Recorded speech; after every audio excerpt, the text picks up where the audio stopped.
Welcome to IndianExpress.com. After a heartbreaking day 3, there were, if not plenty, little reasons to cheer about for the Indian contingent on the fourth day. So our hockey team registered a very little expected win over Argentina, an opposition which they haven't beat in the last 6 years, and it definitely puts them in a good position going into the qualifying stages now. It does, Sahil. It was an important win, especially after the heartbreaking defeat we suffered yesterday against Germany.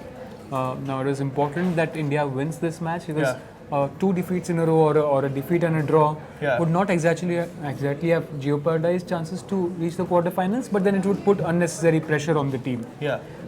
With this win now, we are with 2 wins and 1 defeat. We are second on the table. So we are virtually guaranteeing ourselves a quarterfinal spot. We just need one more win to assure ourselves of that spot. We're playing. We have some tough games and an easy game against Canada, which we shouldn't really be losing the way we've been playing so far. So all in all, it looks like a good day for the hockey team. So if we read too much into the result, we were leading 2-0 after 3 quarters. We literally outplayed them in the first 3 quarters. Argentina were doing their bit with the 3D game, looking to search their first penalty corner, but it came their way in the 4th quarter, and then plenty followed. So there was a phase in the game where nervousness creeped into the Indian unit. There were 4 to 5 penalty corners awarded to the Argentina unit, and they finally converted one.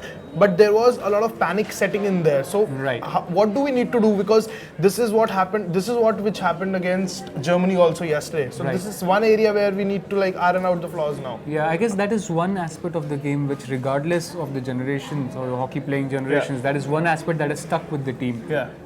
Various coaches have been trying to find out solution to it, but I guess it's all in the mind. We've not been able to close out matches as we desired. Today against Argentina, in the last 10-12 minutes, they really piled out pressure on us. The penalty corner specialist, Gonzalo Peliat, is regarded as the best exponent of the art right now. So he is very dangerous when it comes to corners. And even Srijesh couldn't stop that low, fierce strike. That was a wonderful strike. It just showed the class Gonzalo Peliat has. But at the same time, they did well not to concede the second goal. They were marking their zones pretty well. They were plugging all the holes, although it looked like Argentina were pressing all the while, but Indians had their zones covered. I mean, for us, from a detached point of view, we feel that the goal could come any moment, but India defended pretty well, although they looked very shaky. That is one aspect that going deep into the tournament, they'll really have to work on. But me just interrupting you here in between, this has been one phase of India's hockey which has improved tremendously in the last 6 months. We saw that in the Champions Trophy final against Australia too, because we have now managed to hold oppositions in phases now. Then when the opportunity comes our way, we sneak in that goal. So that is really working for us now. That is true, but we shouldn't really get too excited here because look, the Indian team has this habit of not winning consistently against higher ranked opponents and in big tournaments. Gas when it matters. Yes, that's true. So yes, we played well so far, but it's only 2 wins and still a long way to go deep into the tournament. So there's one more gentleman who has a long way to go into the tournament, but he definitely ticked a couple of boxes which no Indian archer has managed so far at Rio. That's true. Atanu qualified to the 3rd round, where he'll now face a stiff opponent in world number 8. It was relatively a very smooth sail for him going over Nepali archer and one from Cuba, but then it definitely is a big positive from today. Yeah, it is a positive, but again, if we look forward, then it has to be it'll be a very tough match against Liu Seung-young. He's the world number 8 archer. It's on Friday, that encounter, but if we look at the 2 matches that Atanu played today, the first against Nepali guy, it was pretty easy. That guy wasn't really hitting the bullseye as often as... But Atanu was hitting it very often. Atanu was hitting it, but then again, when in the second guy against the Cuban opponent, when he was under pressure in the 3rd and 4th set, Atanu was starting to shake a bit. So against big opponents in big pressure matches, that's where I guess he'll be tested. And Friday, he's playing the 3rd match, I guess. That'll be around 5:40 India time. The South Korean guy is really tough.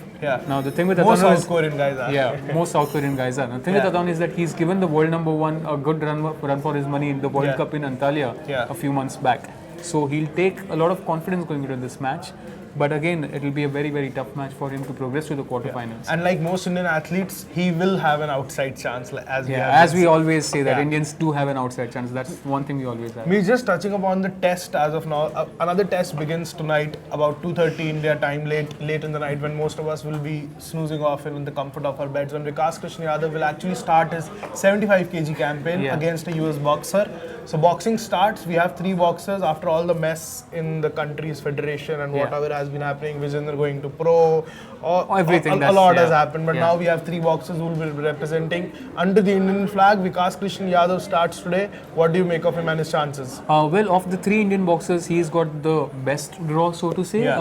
Shiva Thapa has a really tough draw. I think he's facing the reigning gold medalist in the first round.